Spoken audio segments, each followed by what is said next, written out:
Assalamualaikum warahmatullahi wabarakatuh. Perkenalkan, nama saya Prima Mahendra dari Program Studi Pendidikan Teknik Mesin Angkatan 2009, Fakultas Keguruan dan Ilmu Pendidikan Universitas Sriwijaya. Di sini saya akan memaparkan tentang pengelasan SMAW atau Sheet Metal Arch Welding dan K3-nya. Assalamualaikum warahmatullahi wabarakatuh. Nah, apa itu pengelasan? Pengelasan atau welding adalah salah satu teknik. Ada beberapa tahapan dalam menerapkan kesehatan dan keselamatan. Percikan bunga api yang dapat membahayakan kita. Kedua, setelah selesai memaparkan materi tentang pengelasan. Pertama yang harus diketahui, apa itu pengelasan?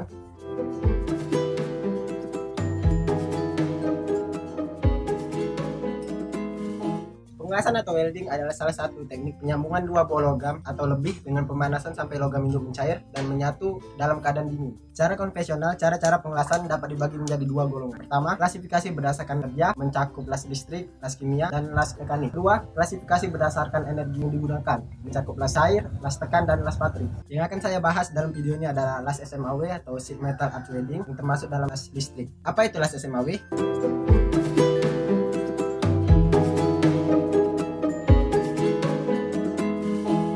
Las SMAW adalah proses penyambungan logam yang menggunakan energi panas untuk mencairkan benda kerja dan elektroda. Energi panas pada proses pengelasan dihasilkan karena adanya lompatan ion listrik yang terjadi pada ujung elektroda dan permukaan material. Pada proses pengelasan SMAW, jenis pelindung yang digunakan adalah selaput fluk yang terdapat pada elektroda, berfungsi untuk melindungi logam las yang mencair saat proses pengelasan berlangsung. Fluk ini akan menjadi selak atau kerak las ketika sudah padat. Sebagai seorang teknisi harus memperhatikan keselamatan dan kesehatan kerja dengan baik dan benar agar saat melakukan proses pengelasan dapat berjalan dengan aman dan benar. Ada beberapa tahapan dalam menerapkan kesehatan dan keselamatan kerja.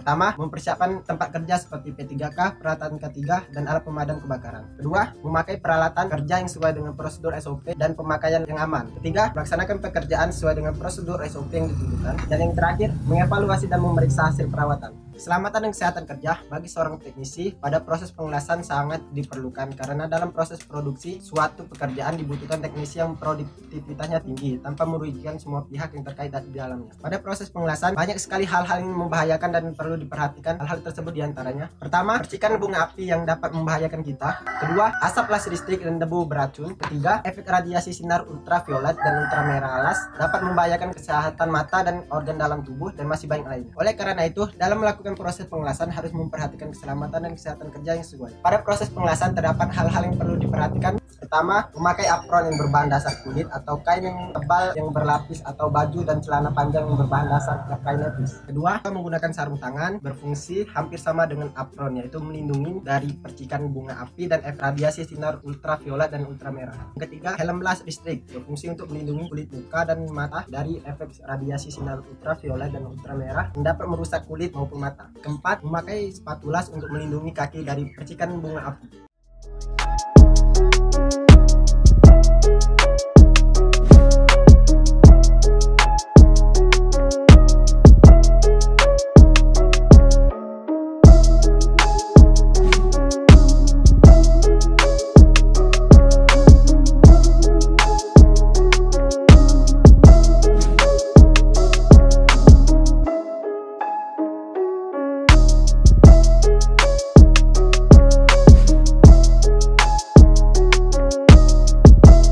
Mungkin cukup untuk penjelasan singkatnya. Setelah menggunakan APD yang sesuai dan benar, tidak lupa kita memastikan keadaan di sekitar aman agar mencegah terjadinya kecelakaan kerja yang mungkin terjadi.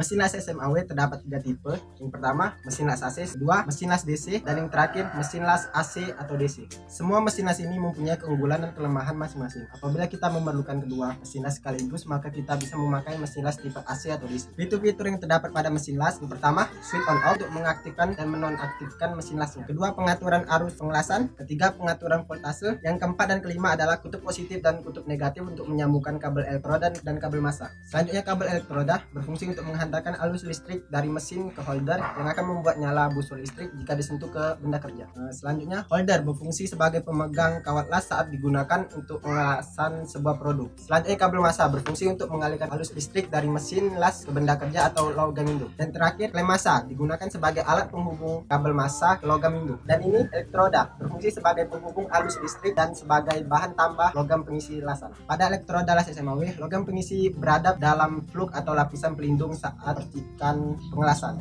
Untuk melakukan pengelasan, kita harus mempertimbangkan beberapa parameter. Yang pertama, arus pengelasan. Yang kedua, voltase pengelasan. Yang ketiga, kecepatan pengelasan. Dan yang keempat, polaritas kecepatan. Yang terakhir, ketebalan material yang akan dilas. Setelah semua hal sudah dipahami dengan benar, kalian bisa memulai proses pengelasan yang sudah ditentukan. Bagi pemula, harap dilakukan dengan hati-hati agar tidak terjadi kesalahan dalam pengerjaan.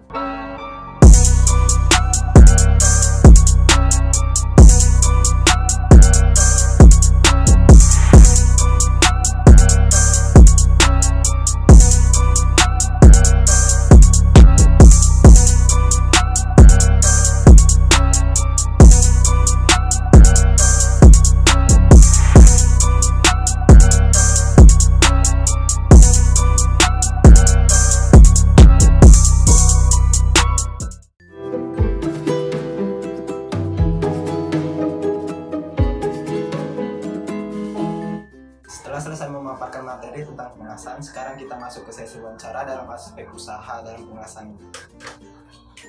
Baik, dengan Bapak. Siapa, Pak? Nama saya Abdul Karim, umur 55 tahun. Baik, Bapak Abdul Karim. Saya ada beberapa pertanyaan. Yang pertama, sudah memulai bengkel ini dari tahun berapa, Pak? Saya memulai bengkel ini mulai dari tahun 2002 sampai dengan sekarang. Oh, dari tahun 2002. Berarti sudah 18 tahun ya, Pak? Iya, betul. Bisa ceritakan awal mula bisa membuka bengkel las ini? Awal mulanya itu teman, belajar dari teman tahun 98 sampai dengan tahun 2001. Setelah itu baru saya berani membuka bengkel sendiri. Oh, berarti awal mulanya ikut teman ya, Pak? Betul. Nah, terus pertanyaan kedua. Nah, sekarang kan lagi masa pandemi ya, Pak? Pandemi COVID-19. Terus tuh dampak apa yang ditimbulkan dalam usaha bengkel las Bapak? Yang pertama dari segi ekonomi ya. Nah, yang pertama pemasukan berkurang. Kemudian pelanggan menurun, biasanya dalam 1 bulan itu sampai 100 pelanggan. Nah, sekarang dalam masa pandemi ini paling-paling 10 sampai 20 pelanggan. Oh, berarti dalam segi ekonomi ya krisis ya, Pak? Betul. Nah, terus bagaimana cara Bapak menangani hal itu, Pak? Yang pertama tentu kita mengurangi karyawan karena pekerjaan tidak ada, jadi karyawan dikurangi. Kemudian untuk bertahan ya seadanya, apa adanya. Oh, berarti bertahan semampu Bapak ya, Pak? Betul. Terus suka dukanya, Pak? Yang pertama sukanya kalau lagi pelanggan lagi banyak tentu kita ini dari ekonomi kan itu. Nah, dukanya kalau lagi krisis ini ya seadanya, makan seadanya, semua seadanya. Oke, Pak, itu cukup ya, Pak, pertanyaan dari saya. Mungkin segitu aja ya, Pak. Terima kasih atas jawabannya, Pak. Sama-sama. Demikian yang dapat saya paparkan, lebih dan kurang saya mohon maaf. Terima kasih atas waktu dan tempatnya, Pak, atas wawancaranya. Sama-sama. Saya akhiri, wabillahi taufiq wal hidayah. Wassalamualaikum warahmatullahi wabarakatuh. Dalam keadaan dingin,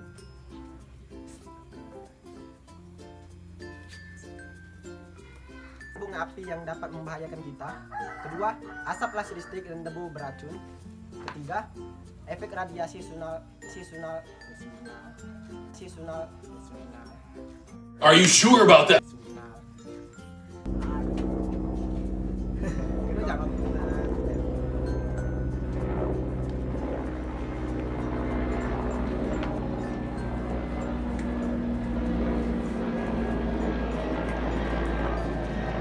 Memakai sepatu las untuk melindungi kaki dari percikan bunga api.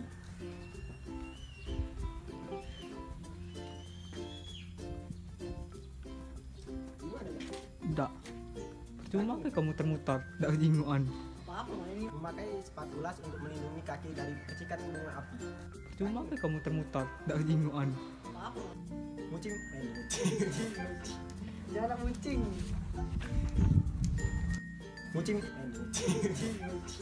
Jangan mucing.